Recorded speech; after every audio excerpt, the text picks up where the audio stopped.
Welcome to Junkies and into our world of film, TV and entertainment with me, Melissa Natu, and my esteemed friend and colleague, Jonny Nelson. Hello, one and all, welcome back. How are you? I'm doing all right. Life's gone okay. It's been a bit of a quieter week, which is okay. There's been not a lot going on in the showbiz world, but we have found some stuff to talk to you about. You've been hanging out with Tom Hiddleston. That's exactly right. That's no small feat. The nicest man in Hollywood, one of them. We're going to be talking about his new docudrama on Pompeii.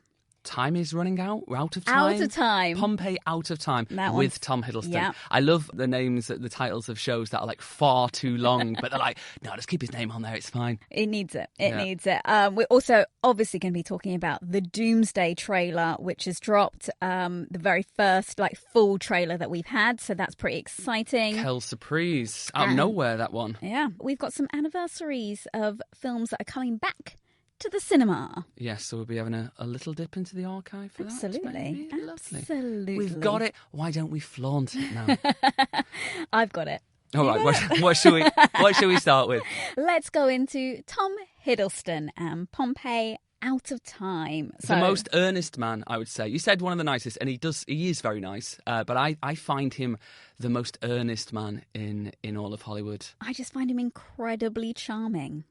Everyone who came out of that junket was like, oh, that was the nicest chat. He's such a lovely man. And he's another one of those ones. I know we spoke last week about Tom Cruise, but he's another Tom being really nice. Yeah, although I think he puts a little less pressure on himself than Cruise. But he's the kind of person who does seem genuinely interested in the conversations you have with him and when you meet them and the moments that you have. And he also gives the longest answers. Can I just say that was the one thing. I actually went to the premiere of this Pompeii Out of Time, which they had at the British Museum. I've never been to a premiere there before, and it was very nice.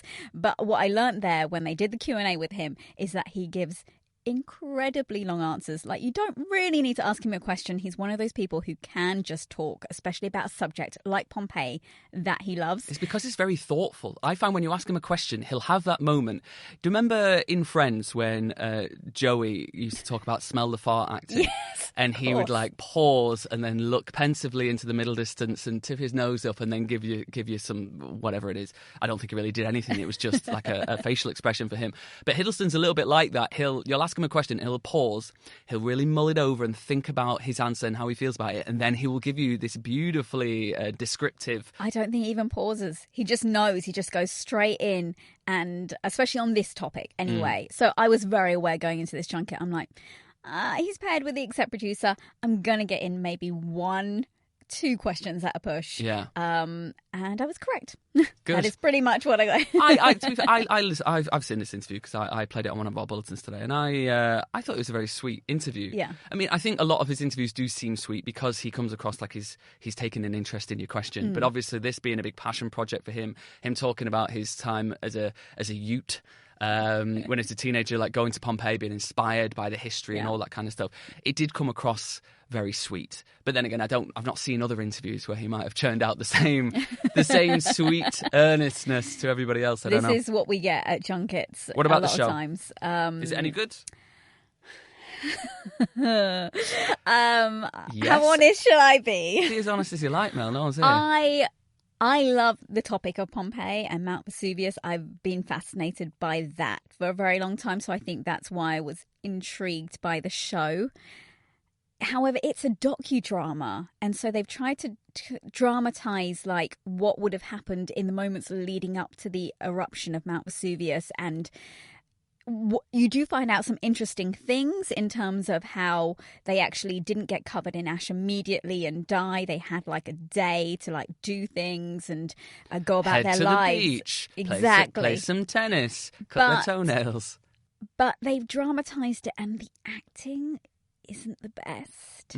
So the money's been spent on the historians and Tom Hiddleston's rider, but the rest of the I really wanted to love it. Yeah. But I like the information that you get across, and I love Tom Hiddleston's passion for it because, like we said, he made this trip with his friends back in 1998. It was his very first solo trip, and he fell in love with it. And, he's a classicist, so he's learnt about all of this. He went to Cambridge. He speaks Latin. He is the perfect person for this project.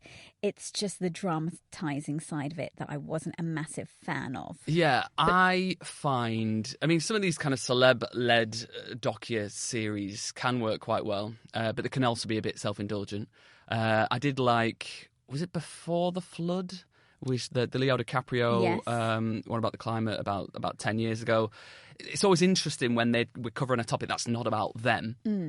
And when it's clearly that they've been involved in the producing of it, aside from just turning up and doing the voiceover, and it all feels very like staged and fake and stuff. But I think one of the issues I found with this, at least the trailer I've seen, is some of the creative choices, like him spinning his hand around to like rewind back time and that kind of stuff, feels very like an after school special. Rather than a big budget sort of Disney Nat Geo And that's production. the thing, like, Tom Hiddleston is a great actor. We've seen him do some phenomenal work, but it's weird how he's like acting out these lines where he's like, whoa, let's just pause time, and it feels very unnatural. Yeah, like I can believe Loki can do this kind of stuff, but when it's Tom Hiddleston going, hey, I'm just going to rewind time to look at this again, I think you can't suspend your disbelief. Yeah.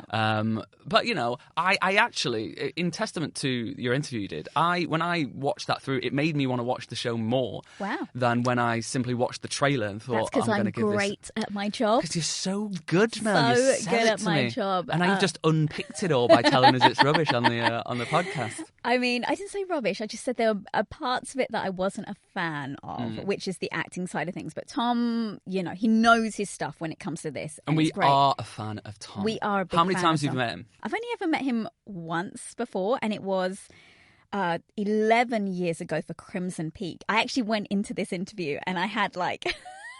I had it up on my phone because it was pre-COVID when there was just more... I'm not going to say touching allowed. I'm in a weird flashback you'd shake hands. You know, you did all of that stuff, which I don't necessarily do now because people can be a bit funny, like going in and shaking their hands. You don't know how people feel about that. I wait normally until they put their hand out and shake my hand. But my Crimson Peak interview that I did with Tom, we were talking about his hands and analysing it. And it was something to do with the film. It wasn't just random. I remember this from years ago. And so we were talking about it, and he put his hands out. And so I reached in and not grabbed them, but like felt them. You read his palms. Basically, I was just feeling how soft they were. And so I was telling him about that. I was like, you know, this is what I did last time. He's Tom, like, you got such soft hands. I know. And then he's like, well, see why they've sat us so far apart this time.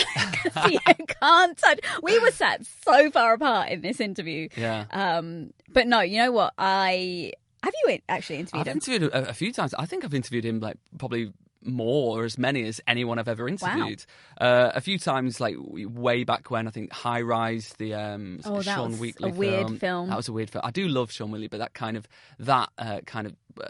almost was a death knell of his kind of big Hollywood career. He only does like indies so much now. I did King Kong a little after that. Didn't I come to the premiere with you? And then we went to the premiere together afterwards, yeah. And then there was Life of Chuck more recently. And it's been interesting meeting him at different stages of his life and my life over the years. The last interview I did with him, we'd both become dads since. And I was like, last time I saw it, like since last time we've both become fathers. How are you feeling with that? And he gave me a really nice, earnest answer. And my kind of the memory I have of Tom Hiddleston interviews I've done was actually just after the interview.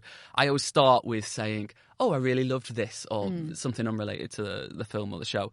And I talked about The Hollow Crown, which was this Shakespearean, not so much a royal drama really, that the BBC did years ago. And he was in it and he was brilliant. He played young Hal.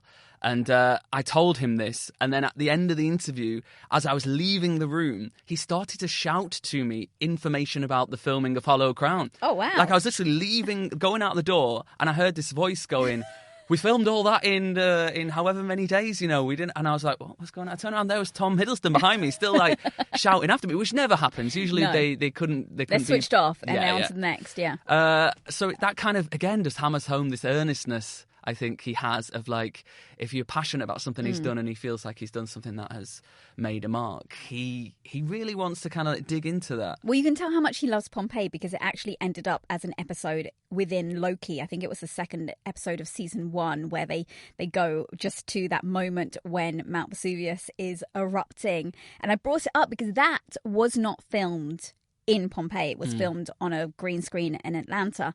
So I was like saying, like, you know, obviously we know that he loves Pompeii, but it impressed me that he can still remember his entire Latin monologue from Loki. He nomen est Loki, praefectus consilii ad tempus mutandem. Very impressive. How long So do you think it impressive. would have been from him filming that? I mean, I think it was 5 years ago. Blimey. Well, maybe 6 years ago if he filmed it. I don't know. It was 5 years ago since the episode came out. So, really, that long? but he obviously knows Latin or learned Latin at, you know, Cambridge and at school and everything. And, you know, he had a massive part in translating, I think, as well. So it's obviously very deeply ingrained. But it's so fun being in the room when like little moments like that happen. You're like, oh, I wasn't expecting that from my interview. Yeah. And that was really nice. I thought it was a real, like, home run by Marvel, whereas a lot of the stuff they've done over the last few years since kind of Endgame have been very middling and kind of critically and commercially on rocky ground, whereas I think Loki was a really interesting creative swing, and I thought he was really good in it. Yeah, well, we've got more Marvel chat coming up. We'll go to a break, but when we come back, let's talk about his MCU colleagues. Indeed. Doomsday becoming.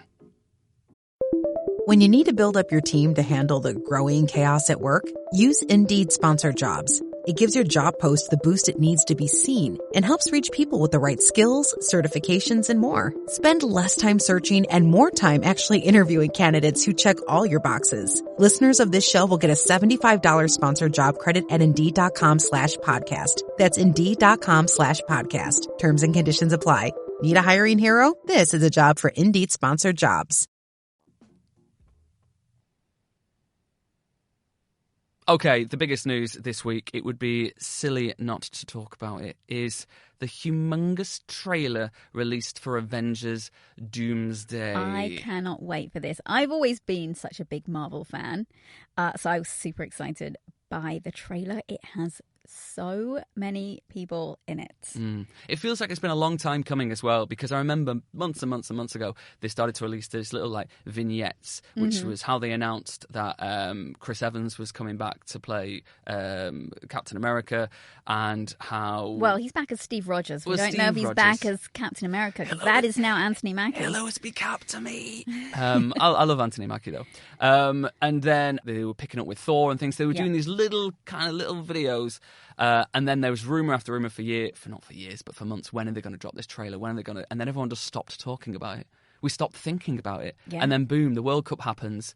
And here it is. I'm surprised they didn't like air it during the World Cup. You know how like during the Super Bowl you get a whole bunch of trailers and adverts and all sorts. I'm so surprised. I genuinely thought it was coming at that point. I think it's the Digger stuff with Tom Cruise. Kind of, they did an actual thing with FIFA where he was part of the ceremony opening the final, and I think that probably kind of stole their thunder. That was a weird little monologue. It was a weird little monologue. It was charming in its own way. Yeah. Pointless. But then, a couple of days later, here this is, and I'm more enthusiastic than I thought I would be. I'm not going to lie. Seeing Thor and Steve Rogers back together made me incredibly happy, knowing that he's still worthy. Yeah, if anything, he's more worthy. That hammer popped right back into his grasp. Did you grasp anything of the plot from it? Well, I've pieced together various bits of things. I spoke to my friend Jahan, who's a big kind of comic book guy, and he's always giving me little tidbits of what's happened in the comics in the past and what he sees happening coming up. In terms of the plot of Doomsday, I think we're going to have Dr. Doom, who he tricks people to kind of get powers. And when he was in Fantastic Four years ago, with the guy from Nip Tuck, who's sadly no longer with us. He was he had a few less kind of superhero abilities, at least at the start. Whereas in the trailer, it looks like he's got almost like god level like strength. I think Thor tries to swing his axe at him and he just stops him with his a couple of fingers. And I think he uses magic and stuff with that. We saw him pop up at the end of Fantastic Four. Yes. And I think the son of Reed Richards and Sue Storm, I think, has like crazy abilities, and I think he's basically, the plot will be he's taking his powers and maybe someone else's and blah blah blah blah blah.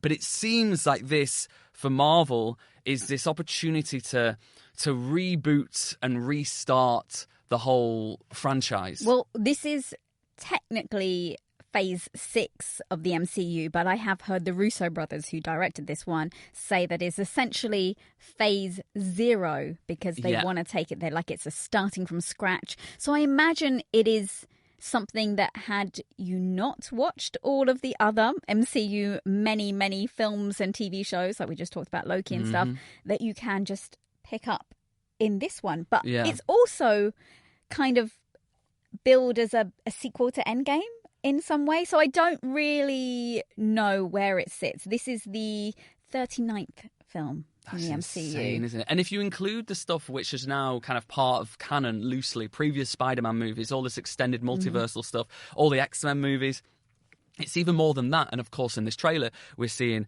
Sir Patrick Stewart, we're seeing Ian McKellen, we're seeing the guy who's now in Paradise, who plays Cyclops. Can't remember his name. James Marsden. James Marsden. What a handsome the man original. Well, I loved this. I love that. Obviously, James Marsden is back as Cyclops. I also really like that Rebecca Romijn is back as Mystique, the original, because so many people are like, oh, where's Jennifer Lawrence? And it's like, Jennifer Lawrence was playing a young Mystique. Yeah. So and they're not in this, are they? Like, we've not seen any but there's suggestion. a lot of people missing from this trailer. Obviously, I don't think Jennifer Lawrence will be in it because she was young Mystique, but there are a lot of people who are missing.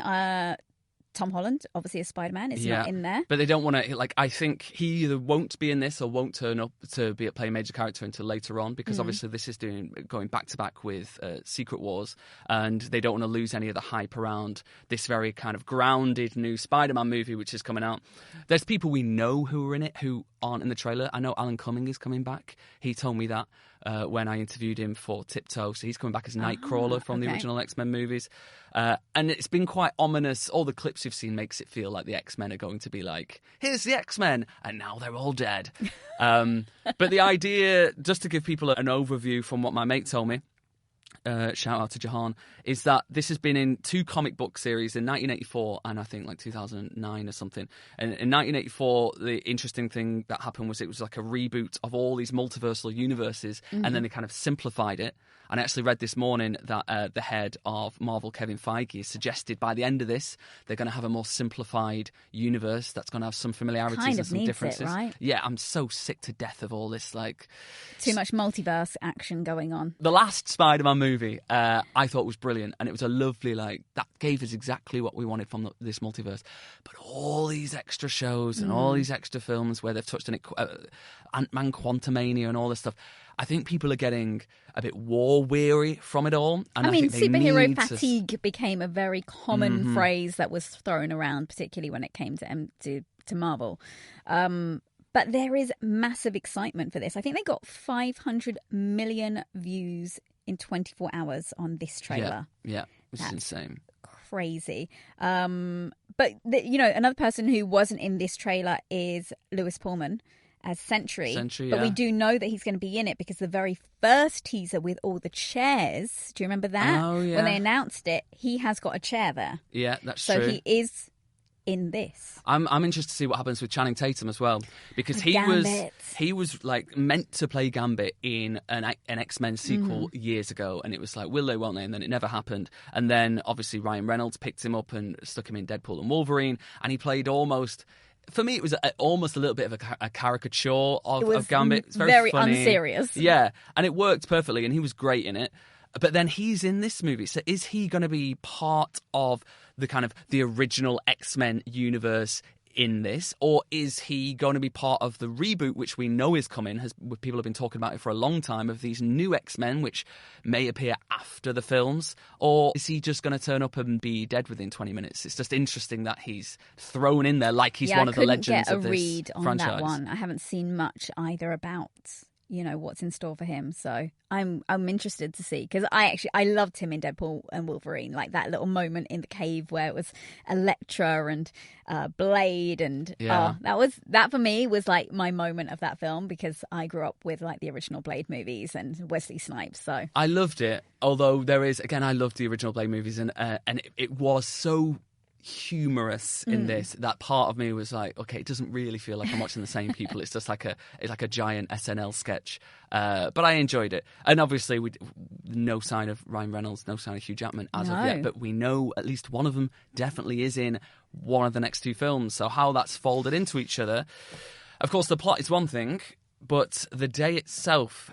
is another. We have another Barbenheimer on our hands. Doomsday upon us. But they just couldn't. I bet they were looking at the dates and they were just like, well, that just writes itself, doesn't it? Let's just stick it on there. So it's the 18th of December for all you cinema goers. Are you going to do both?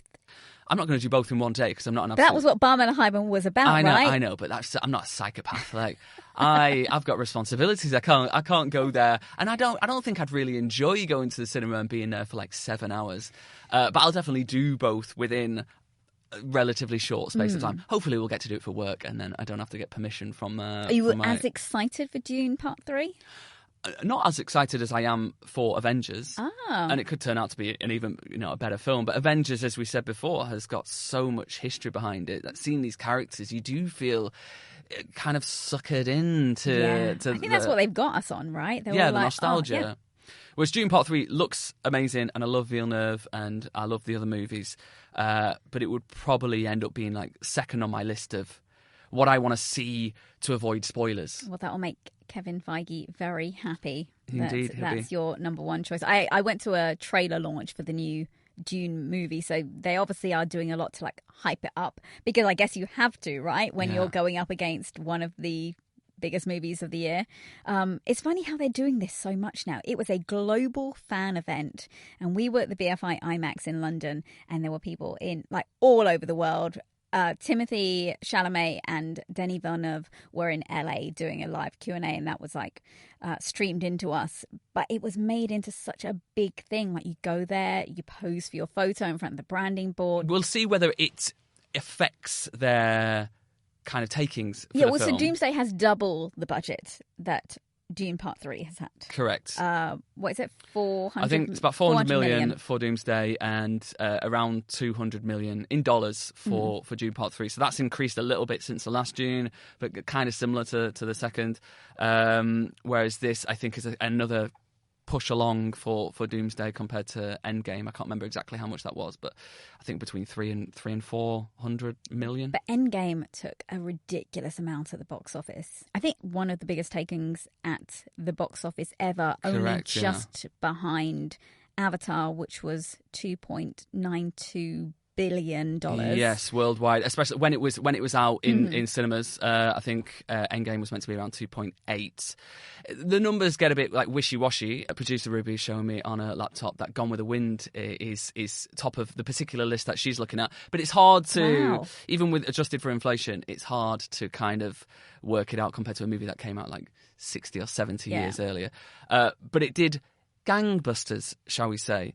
And when Barbenheimer came out, I remember all the talk was critically Oppenheimer was the big hitter, but Barbie was making all the money. But I think Barbie went to around 1.4 billion or something, and then I think Oppenheimer got close to $1 billion. So they both still did massive numbers. It's just different audiences, right? Like, Barbie was always going to get the younger audience as well. Like, its families can take their kids to see that, whereas they're not necessarily going to take them to see Oppenheimer. It's interesting to look at these two movies coming out at the same time. It used to be movies are competing with each other, and one is going to take the turnover from another. But it feels now, because fewer people are going to the cinema, and it takes these huge, big tent-peg movies to get people out of the houses and going paying their hard-earned money to watch films, that sometimes they need these events. So maybe putting two massive blockbusters out at the same time event cinema is seen as this is going to actually give each film a leg up as opposed to taking away some of the audience from the actually other one. back in the day. Like, it used to be who's going to crack first, because if you had two big films, one of them would move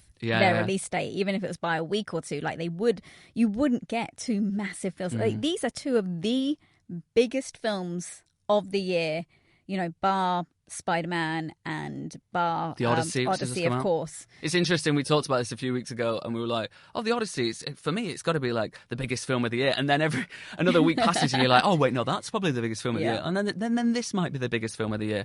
It does seem like a year of colossal, expensive blockbusters. I'm excited. Let's take a break, and when we come back, we're gonna talk about two of my favourite stars of the big screen, Ryan Gosling and Emma Stone.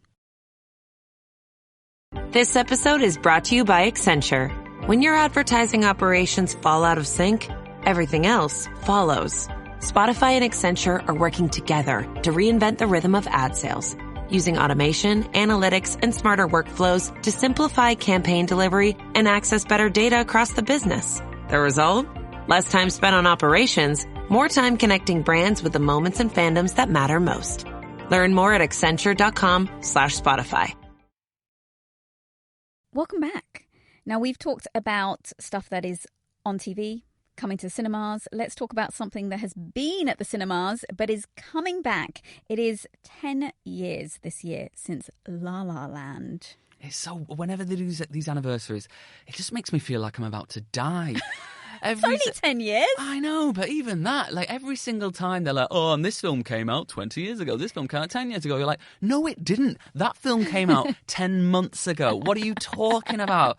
It makes me incredibly depressed in a very profound way. But they're bringing them all back to the cinema now. Like, before, it'd just be like, "Oh, it's been 10 years or 20 years or whatever since this." Now they're like, it's coming back to the cinema. Yeah. I don't know what that says about modern cinema, where they keep having to re-release old films to get us to go watch, but I do think there's something beautifully indulgent. You can do it in London when you go to Prince Charles Cinema here. Oh, I love when Prince you can Charles. go watch an older film, but if you've on never the big been screen. to Prince Charles, by the way, please, if you come to London, go and see a film at the Prince Charles. Yeah, crack on. It's really good. They'll play stuff like Back to the Future Yeah, so great. And The Room and various like random movies where they sometimes bring an old cast member and stuff down there as well. It's a great experience. I think it makes sense though, because there's a whole generation 10 years ago that didn't get to see La La Land on the big screen. Yeah.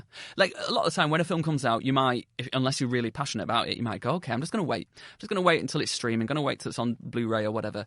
And I think I did that with La La Land, so I didn't watch it on the big screen. But when I watched it, I thought, wow, this is a really good movie. I'm not usually into musicals and song and dance and stuff quite as much, but I really enjoyed it. And I think for those people who see movies in that way, it's a great opportunity to go, this is how it was meant to be seen. Someone who I know is going to be very happy about the 10-year anniversary and it coming back to cinemas is Ryan Gosling himself, because they have released a new official poster to go with it where they have corrected the position of his hand. He has said for years how unhappy he was that his hand placement was like not in a correct dancer's position. It looked like the silhouette of a duck. Yeah, basically. Yeah. And so they have corrected it so it's straightened out and he's got beautiful lines now. I don't think it looks as good. I thought it was more quirky and interesting with his as he called it, his La La hand. Yeah. He quite cleverly orchestrated that because it was during the press of Project Hail Mary, and he did a video, didn't he, a few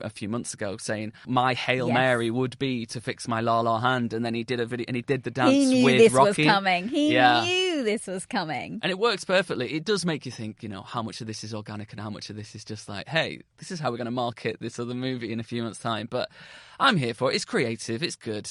I was thankfully doing the job that I'm still doing. All the way back then, but the 10 clock years is ago. Ticking, Mel. So I did the junkets with Ryan Gosling and Emma Stone for this film. The Ryan Gosling one that I did, it was funny because I walked into that room and I think his publicist or someone had just walked out, but they took me into the room anyway and I sat down. And it's funny, you need to listen to what he says to me like just before we start, because they weren't sure whether they should start the interview, and they were like just listen to what he says to me. You're not going to get I'll behave myself. It's fine. But I did behave myself. I love he's the most charming man. We talked about Tom Hiddleston being charming in a very earnest way. Yeah. I think Gosling's charming in a kind of almost flirtatious way. Yes, with a really dry sense of humour. He is. You know what? I mean, he's the perfect man for a lot of women, but he is my perfect man. I love the fact that he has got where he is through charm and obviously cutting off all carbs as well, because he was coming through. He did like interesting movies like I think Lars and the Real Girl and Half Nelson and stuff like that, and he was kind of leading man without being leading man. He was interesting looking. He wasn't like, no one was swooning over him until the movie he did with Steve Carell when he got his kit off. What film is that?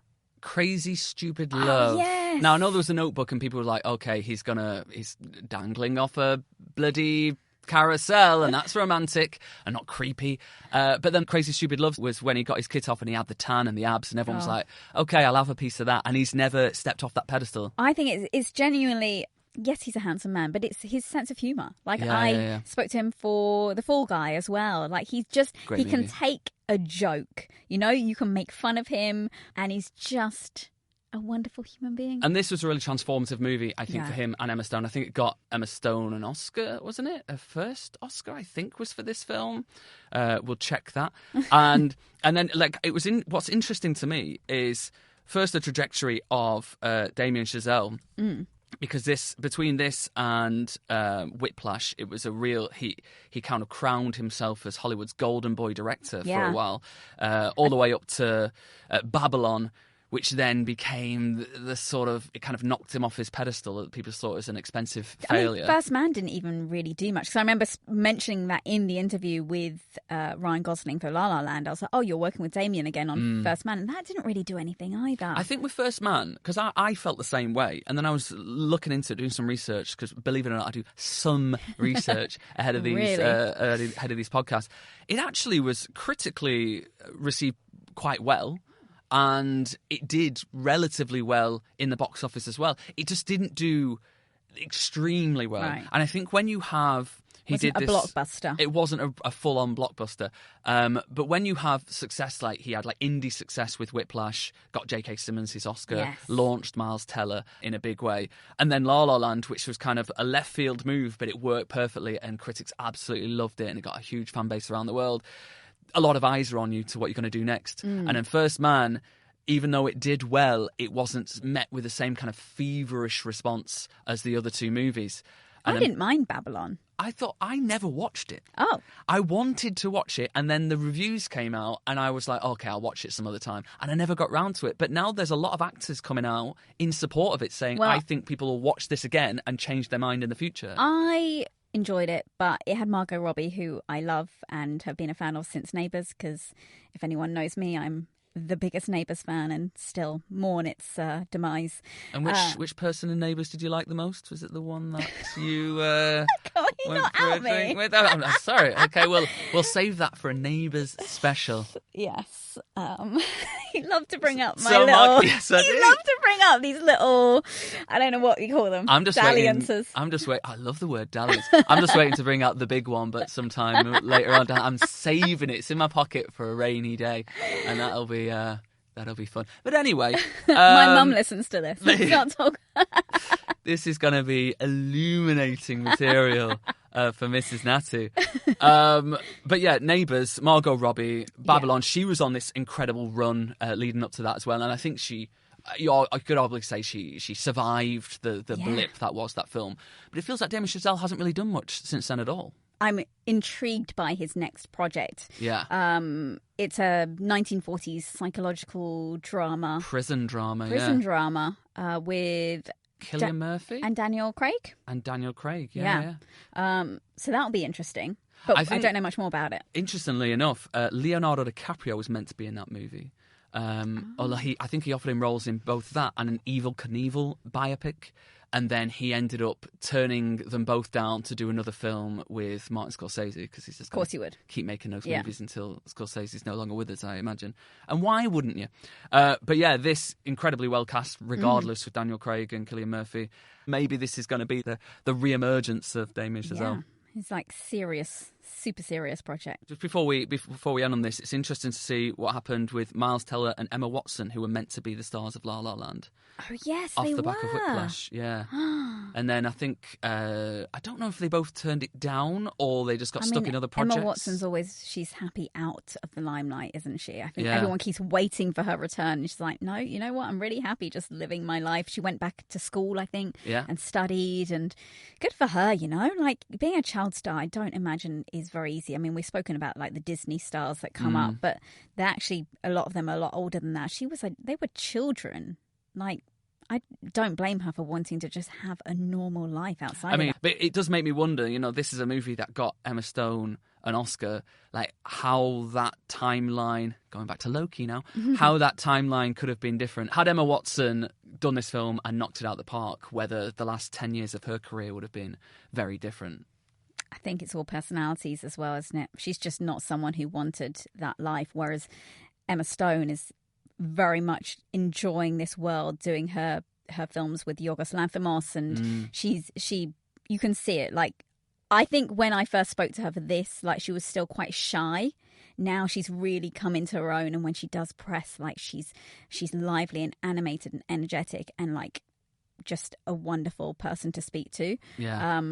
I don't think Emma Watson really ever enjoyed this side of things. I don't think she would have. I genuinely don't think it would have gone the same way that it has done for Emma Stone. Well, listen, those rising stars of La La Land 10 years on have done all right for themselves. It is coming back to cinemas on the 28th of August. That's it for today. I hope you enjoyed my chats with Tom Hiddleston and our little delve into his new Pompeii series. Ernest Hiddleston. Hope you enjoyed our chat about Doomsday, the new biggest movie of the year until we talk about another big one. Can't wait to find out what happens towards the end of December. But you just got to put a bloody pin in it. That episode is going to be great, by the way, because it will be Doomsday and Dune, and hopefully, fingers crossed. How many junkets we get for that, we shall see.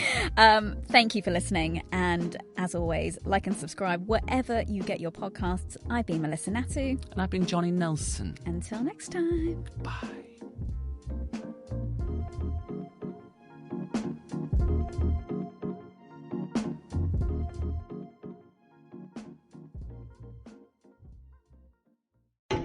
A burst pipe. A dead water heater. The AC calling it quits. Who do you call? HomeServe is an easy way to handle unexpected home repairs with plans covering stuff basic homeowners insurance usually won't. Instead of scrambling for a contractor, you make one call to get the repair process started. Join the millions of customers who trust HomeServe right now. Go to homeserve.com/podcast for 50% less your first year. That's homeserve.com/podcast. Savings compared to renewal price void in Florida.